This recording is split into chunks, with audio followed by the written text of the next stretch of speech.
So today we're going to go back to the story of Joseph, and we're wrapping this up this week and next week with regard to some specific things that transpired on this kind of what we would call the upper side of Joseph's story, the top side, the pinnacle. You've heard, I've seen sermon series on this, from the pit to the pinnacle. I think Chuck Swindoll, maybe that was his. And various creative titles that reflect Joseph's life. But what we know is he came from nothing and went to something.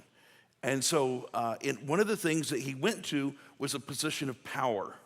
All of a sudden, here he is, this prisoner. He's a slave, and he moves from being a slave to a prisoner to vice president. I mean, and actually it was even bigger than vice president. It is almost more like the government orientation where he was prime minister. He really was running everything, and Pharaoh was like a figurehead at this point. That's what it came down to. And so he goes, yes, sure, in his family structure, he had power by being his dad's pet. But truly, he had lived for 13 years, approximately 13 years, as a slave, and for a good portion of those years, and a few years, as a prisoner. And you walk out of that, and now all of a sudden become the prime minister of a great nation. Pretty amazing. So what do you do with power when you have it? What do you do when power is placed in your hands? How do you handle that? And whenever I hear the word power, I kind of almost like get a little tremor, like power. It's like, it's just one of those words that has, the sound of it even has power. It's almost like you can feel the earth shake, or there be a vibration, something can run through your body a little bit like electricity. Power. And so I looked up the definition of it, the most common definition of it, and I was a little bit surprised by what I found as the common definition of it. And that is, it's the ability to do or act. Man, that sounded so simple, so lame. You know what that means, though? It means you have power. You have power because you have the ability to do or act. Now, there is a word in the New Testament in particular that is defined power, or in an English word, it is interpreted power, that is dynamis. It has to do with dynamite. So the sense of, when we're talking about resurrection power, we're talking about explosive. We're talking about that power with a shake to it. But truly, when it comes down to it, within ourselves, the essence of real power is our ability to do or act. The amount of power you have may change by your position or your role in life, or what you have achieved or what has been given to you. But the actual ability to do something or act is something we all have. So I'm talking to powerful people here this morning, okay? You guys are really, really powerful because you have the ability to do or act. And so here, I want you to get that. I want you to let it settle in for just a moment. And maybe you just ought to turn to someone near you or whisper to someone in front of you and go, I have power. And if you don't do it, are you disbelieving that you have power? There you go. There's I think a VBS song that my kids played over and over, like in the van. One day when I seemed like we were just running everywhere, and I kept hearing this, and I kept hearing the same song over, and I kept thinking, well, what is this song? How many? So I said, why do I keep hearing the same song? And Skylar was back there with this control thing, controlling it, and she liked that song, is repeating, and it has this one phrase in there where they yell out power, and it's like I got that stuck in my head. In fact, even with the sermon, that kept running through. I'm going, man, I'm going to get up here and all of a sudden go, power, right in the middle. So anyway, thanks, Marcus. You make me feel better. There is something with power that we would call external power that we have access to. In other words, we can be powerful or exert power sometimes by what we have access to. And that could be through people, could be through equipment, all kinds of things. And then there's an internal power that we have, that we each one have. We've been given as a created being in God's image. And so our goal this morning is to talk about how we can make these work together. How can we make the external power that is available to us and the internal power that God has given us, how can we make them work together? Because I think that's really what Joseph did. Joseph was a person, obviously, of a significant gifting. And there was something quite strong in his makeup and his nature. He had what we call a good DNA in the sense of he had self-confidence. He had some character traits that were very, very strong and very good. But he also realized his limitations, and where his limitations failed, how he needed to tie into the greater power source, the only true power source in the universe, and that is God himself. And so he brought those together, I think, in a way that all of us can benefit from learning from. So we're going to dive in. And memory verse today is, and I'm just going to mention it to you because it really is kind of fleshed out as we go, but it's from Psalm 62:11, and it says, God has spoken plainly, and I've heard it many times. Power, O God, belongs to you. And so the psalmist this situation was kind of he was really in the psalm, if you'll look at it, he was being attacked by some enemies. And what he was really saying was, look, there are people trying to kill people, to take over, to do things. His kingdom was under threat. But he just simply was saying, really, God, you are the source of power. In a sense, I even have no power without you. So it's going to require your power for this situation to be resolved properly. And power really belongs to you. And I don't think he was skirting any of his responsibilities. He just was identifying the fact that he realized and understood that ultimate power came from God. Now, let's go into the story, and we're going to stay in Genesis chapter 41, because this is the context of where his power really came into play. And so the first thing is Joseph believed that power belongs to God. He believed that. And the way we know he believed that, if you look at the story, in the full context of it, and I can't take time to point out every verse, but in chapter 41, in particular here, and I've referred to this verse before, whenever the king is asking him to interpret the dream, here's what Joseph says: I cannot do it. Now, this time I don't want to emphasize that part of it, because Joseph replied to Pharaoh, but God will give Pharaoh the answer he desires. Joseph understood and knew who he was, and he also understood and knew who he wasn't.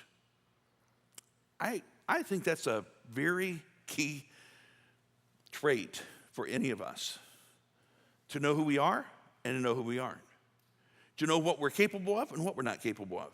Now, I don't think any of us get it perfectly, but I think that we can be self-aware enough to come to a place where we have some understanding. There's some things I can do and some things I can't do, and to be willing to admit that. Here he is, he's a prisoner, he's standing before Pharaoh, and Pharaoh's going, hey, I understand you can't interpret dreams. And he's going, no, I can't. Thank God he didn't stop there. He'd have been living the rest of his life in prison. But he put it in perspective for Pharaoh and also for himself. But God will give Pharaoh the answers he desires. Now, a couple things out of that I just want to mention to you as we first of all, Joseph never tried to take on God's role. Even though he knew God would use him, he never tried to take on God's role. He never tried to act like, well, since he knew God could use him, would use him, he never ever tried to take power, in a sense, from God, take glory from God's power. He reserved that for God alone. He was a willing vessel. He was willing to admit he was a willing vessel. God could use him, but it would be God's power that would reveal that to him. And so he says, I can't by myself, but God can give you an answer. And so he identified God as the source of miraculous power. And I just want to help all of us understand something here this morning. God has uniquely gifted everyone here. And this is a church full of people who are very uniquely gifted. I'm sometimes just amazed at the things that I hear that people do, accomplish, handle, work with. I'm just deeply impressed over and over again with the capabilities of people right within this congregation. And even though that's true, I think what we have to understand is there are some things in life that are bigger than us. And we can take one of two routes with that. We can say, well, since they're bigger than us, and okay, I don't have anything to do with it. Or we can ask the question, God, since this is bigger than me, what do you want me to do? How do you want to work your power through me? Do you believe that just as God was able to work his power through Joseph, that he can work his power through you to do greater things than you could ever do just by your own power? I believe that. And I believe that for every one of us. I believe that for us as a church. God wants to work his power through us to do greater than we could ever do by our best efforts. Joseph believed that power belongs to God. If all that can be achieved in my life, in your life, and even for us as a church is by what we can see with our eyes, then we've limited God to our ability. Faith says, I will trust in a God-sized vision for my life, for my family. And I don't mean foolishness or anything else, but I will trust in God so that God will do things greater than we could ever do if we try to just do it on our own strength or own power. By trusting in him, I will see greater things accomplished, greater things occur than I'd ever be able to than if I just rely on my own power. Do you believe God has great power? The psalmist said God's spoken plainly, and I've heard it many times. Let me just tell you, I believe if you look around our world, the universe, see the greatness and the majesty of God. I know there's a lot of people trying to help keep us from seeing that, but I'm sorry. I see God's majesty everywhere in the world. I see it in people. And so I think God's power is evident everywhere. And if you know him personally, it's been evident in our own lives. And so I've seen it happen over and over again where God's power has changed people. There are people right now, I could just call people's names, who right now God is in the midst of changing their lives significantly. Day by day, step by step. But it's God's power.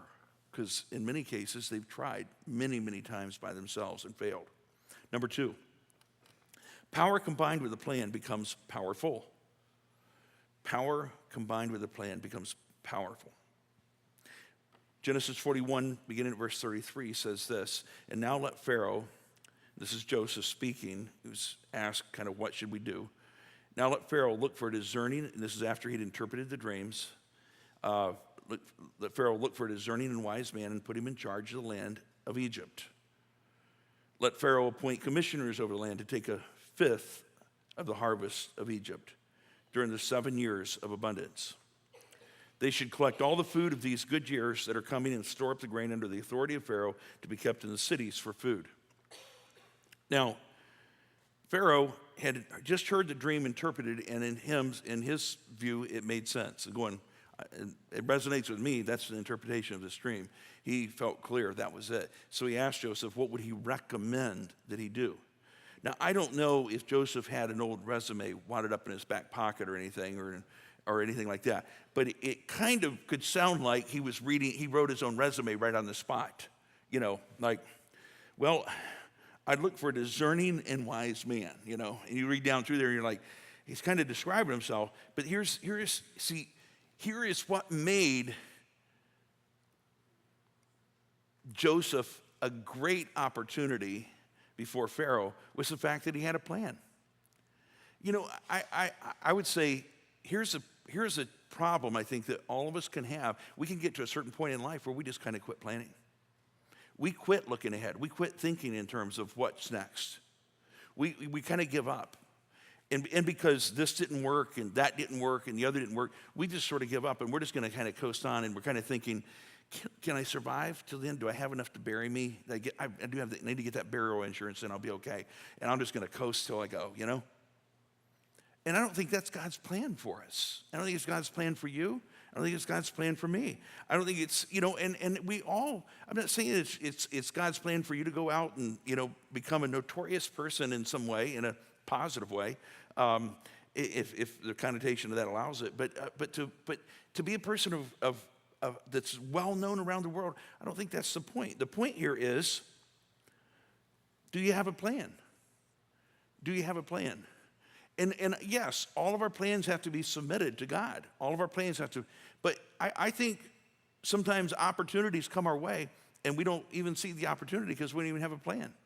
We weren't even looking. We weren't even paying attention. We were just floating along, moving along, going our way. Joseph, he didn't have any, listen, this is something, the guy did not have any heads up. Remember, they came down and grabbed him out of prison and said, hey, we got to shave you fast, cut that mop of hair off. You got to look decent. You're going in front of Pharaoh. So they put new clothes on him and threw him up here within a moment's notice. I mean, the guy barely had a chance to get shaved and get up in front of Pharaoh. And then Pharaoh tells him the dream. He tells him the dream. And all of a sudden the guy's going, so what do you think we ought to do? Now, I don't know what all Joseph thought about when he was in prison. But I can tell you from the evidence is that he wasn't wasting his mind down there. It was working, he was thinking. And one of the things that he did do was he took advantage of every opportunity to take leadership and exercise that leadership. So he had already set a pattern in his life of saying, okay, here I am in Potiphar's house. He was given a job, he did it well. He was given another job, he did it well. He kept doing jobs well to finally Potiphar's going, hey, I'm just going to put him in charge of the whole house. So he was in charge of the whole house, slave in charge of the whole house, over all the affairs, so that if you remember, all that Potiphar had to do was figure out what his next meal was. After breakfast, he had to decide what he was going to eat for lunch. After lunch, he just had to decide what he was going to eat for supper. That was all he had to do because Joseph did such a good job of managing. Then he goes to prison and he, applies to be a trustee. And not only to become a trustee, which meant he'd have a job in the jail, but he all of a sudden was given the job of the jailer, of the warden, except the warden showed up and sipped on lemonade or something all day and just occasionally have Joseph stop by or, he'd stop by. Going okay, man? Yeah, it's going great. So, he was giving these guys vacations by going in and being diligent and doing his stuff. So he knew how to plan. He had not been an idle person. He had been applying himself all along. And here's what I'm going to say. So many times we wait until some big opportunity comes along to plan, and sometimes it's too late to plan then. If we want to be a person of power and influence, we have to have a plan. And when I say that, let me back up a minute and give a little bit of a quick overview. And just I want you to think with me very personally right now in your own heart, where do you have power in your life right now? What are the arenas of power in your life? I'm going to give you a hint, probably at least two out of the three I'm going to give everybody has. Number one, you have power over your personal choices. And the big seven that we talk about here pretty regularly, that means you have power over your relationships. And you go, oh, no, I don't. Well, then you need to go back to school, okay? Because you need to have power there in your relationships. You need to have power over your emotions. You need to have power in your spiritual choices, disciplines. You need to have power in your finances. Other people can't make the choices for you. You have to make them yourself. So many times we want to make poor choices and we want to blame other people, other situations. You have personal choice in these big seven, this big seven. I'm not going to list them all. Parenting, you have power as a parent. You say, oh, I don't feel like I do. You do. You have power in ownership. Most of you here own something. Even if it's a cat or a puppy dog that you can kick around or something, you know. No, hopefully you don't do that. But most everybody owns something. And if you think, well, I've got a 2-year-old and they don't own anything, go ahead and try to take their favorite toy away from them. You'll find out they own something, okay? Everybody owns something. And so we have power in those areas. Some people have power a lot broader than that. You have power in your career. You have power in your job. You have power. You have a lot of employees or a lot of people answering to you. So there's various ways that we have power in our world. But I will have to tell you, power without a plan begins to leak. The power begins to leak. Joseph had a plan, and he gave it to him, and let's see what happens. Number 3, Joseph understood the powers of trust, because here's Pharaoh's response to what he said, beginning at verse 39. Then Pharaoh said to Joseph, since God has made all this known to you, notice how the wording here is. He didn't say, since you're such a brilliant scholar from Rhodes Scholar, we decided who has the education you have. I mean, who has the credentials that you have. Here's his credential. Since God has made all this known to you, since you not only seem to be a wise person, but you have the power of God with you. You have a power greater than our nation, greater than I am, Pharaoh's saying. Since you're tapped into that power, there's no one so discerning and wise as you. I mean, anybody that can get a word from God that's clear and concise and true, why would we trust anybody else? You shall be in charge. Notice what he's saying here. You shall be in charge of my palace, and all my people are to submit to your orders. Only with respect to the throne will I be greater than you. So Pharaoh said to Joseph, I hereby put you in charge of the whole land of Egypt. I mean, you think about this. Slave, prisoner, prime minister. Now, if Joseph was an angry, resentful, bitter person because of the negative experiences that happened in his life, this would have been a cruel, cruel thing to do to everybody, to put someone like that in charge. But he wasn't. And the reason he wasn't is because he understood power as a trust. He was given power.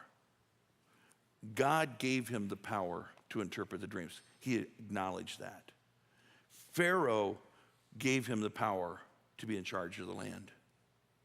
And if you notice what Pharaoh said, everything but my throne. In other words, don't come against my position, sir, or we might have a problem.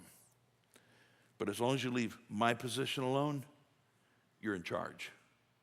Now, I'm sure there were a number of people in the courts of Pharaoh at that time were thinking, this is not fair. I've been here 30 years. I mean, I have been primed for this position. And look, he lets this slave become the prime minister.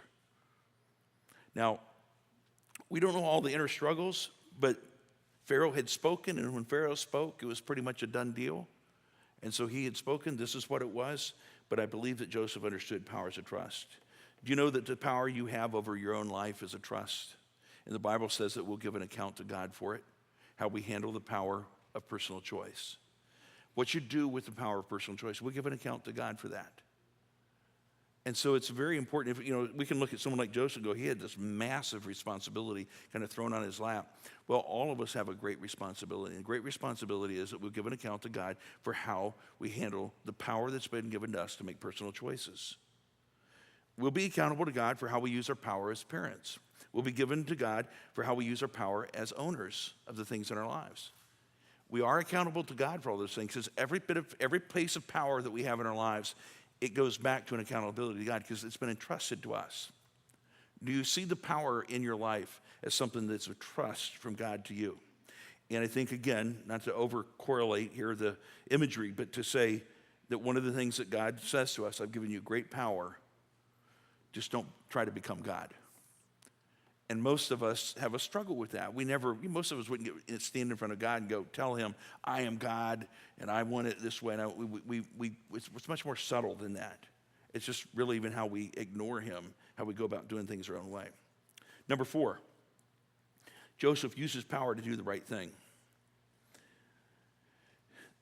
There's a couple interesting thoughts I want to bring to you from this. Let me read the passage first from from Genesis 41, 46 to 49. It says, Joseph was 30 years old when he entered the service of Pharaoh, king of Egypt, and we know he was around 17 the time of his brothers selling him. So he had about 13 years now in Egypt, close to that.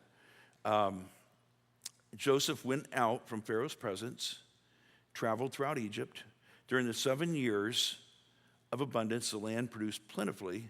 Joseph collected all the food produced in those 7 years of abundance in Egypt and stored it in the cities. In each city, he put the food grown in the fields surrounding it. Joseph stored up huge quantities of grain, like the sand of the sea. It was so much that he stopped keeping records because it was beyond measure. Now, put yourself in this situation. He's the new kid on the block. Now, he's got the king's ring. He's got the authority. It's been told to the land, this guy's in charge, do what he says. It had the authority of Pharaoh behind it. But he is still the new kid on the block in the leadership of government. And he has great authority, and immediately he has to exert that authority, that power, because we're going to have 7 years of plenty. And so he has to put this plan into action now. He can't wait. So you know what he does? He goes out and takes 20% of everything everybody's gaining in their crops, which is much of their economy that time, taking 20% of it and storing it away.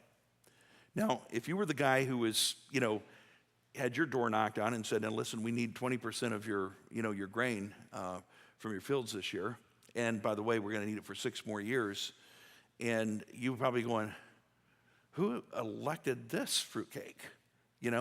This is like taxes. This is major tax problem here.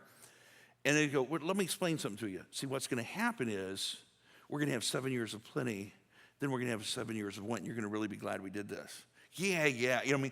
Everybody wasn't standing around that little circle whenever they had this dream interpretation stuff going on. So the average person out there, they get all 7 years of plenty, they're going like, man, that's how I'm putting my kid through school.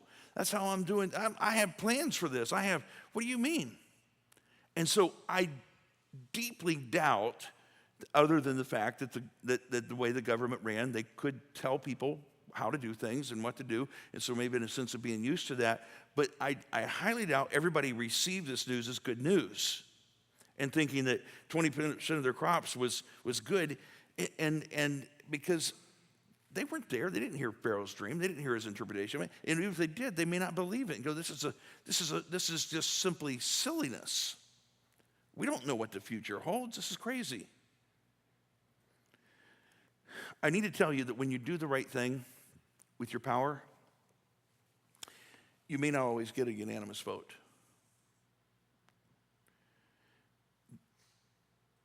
In other words, everyone may not cheer you on when you do the right thing. And you'll say, well, it's the right thing. Everybody should. Well, not necessarily. It's just the way we're wired. It's the way humanity is. It's the way things work. Is that everybody doesn't always support the right thing. And so let me ask you this. Whenever your kid asks you a question about something to do, and in your mind, that would be very dangerous for them to do. And so you're going, I'm going to do the right thing, and I'm going to say no to that. Do they always think you made a good decision? I must be in a boat of my own or something. I mean, I'm like, you guys are looking at me like, I have no idea what you're talking about, Rod. Do they really think you made a good decision? Do they support you on that and go, Dad, that must have been a really hard decision for you to say no to me? because I know, I really wanted to do this. I really wanted to put my life at risk here. I really wanted to take this chance. And yet you felt like, for me, that wouldn't be a good idea. So you said no. Good job, Dad. No. In fact, they'll do everything to try to talk you out of it. And so there are situations in your workplace, or situations in your family, situations that you're going to deal with where you're doing the right thing. And I would just like to say, be comfortable with the fact that not everybody will cheer you on all the time on doing that. Not everybody will like it. I think that's been a hard thing sometimes as a pastor, is because we're geared to love people and to care about people, to shepherd people. And so, the natural thing anyone wants to do is, if someone disagrees with you, you want to make them feel better, or you want to do something to help them. But you have to do the right thing. And the right thing isn't always crystal clear. Sometimes it's just a right thing from your perspective. Sometimes it is a moral right or wrong. But other times it's just simply down to a perspective of trying to understand what God wants. And so Joseph used his power to do the right thing. He didn't say, well, I wonder what would make me the most famous prime minister of all time, even though he is the most famous prime minister of all time. But he didn't do that. He followed the plan. This is what is necessary. I use my power to do what is right. And he did. Number 5, Joseph used his power to do good.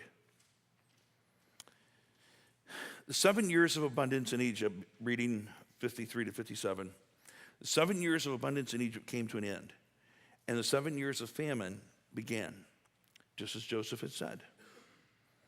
There was famine in all the other lands, but in the whole land of Egypt, there was food. When all Egypt began to feel the famine, the people cried to Pharaoh for food. Then Pharaoh told all the Egyptians, go to Joseph and do what he tells you. When the famine had spread over the whole country, Joseph opened all the storehouses and sold grain to the Egyptians, for the famine was severe throughout Egypt.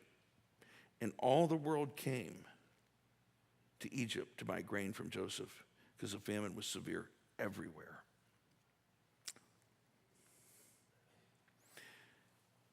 A couple things that intrigued me a little bit about this was my recollection from reading the previous section of Scripture is that Joseph didn't buy the 20% of grain from them. He had them give it to them, and they stored it up. But when the people came back to get their grain, he charged them.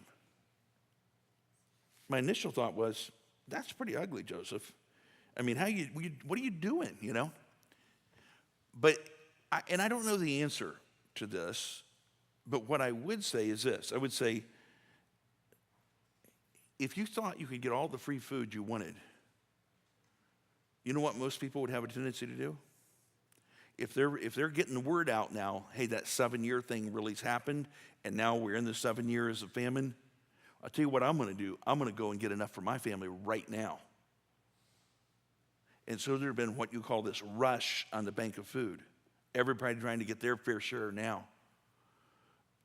It's just my imagination that says this, that Joseph thought that through well enough to go, if you got to pay for it, you'll probably only get what you need for now and come back and get more when you need it then. And rather than him stiffing them on this, it was a way of managing the storehouse that they had. That's my suspicion. I don't know that. I can't prove it, but that's my suspicion. But what he did was he gave people, it's good leadership. He was helping people, but he was helping them be responsible in their own decisions. And also, he gave to everyone. If they came, they all got, everybody in Egypt was taken care of. But not just everybody in Egypt. It says all the world came to Egypt to buy grain from Joseph, because the famine was severe everywhere. Something that struck me from this is when we use our power for good, it rarely only blesses us and rarely only blesses our family. It generally blesses other people as well. And so, I guess as we wrap up here this morning, in your arena of power, how are you using it? And are you using just your own power, that kind of God-given innate ability to do and to act? Or are you tying into God's power so that what you're doing has a dimension that is greater than just what you by yourself are capable of doing? I'm going to pray that we'll do the greater and that we'll follow the example I think that Joseph sets for us in how to utilize any power that's been given to us.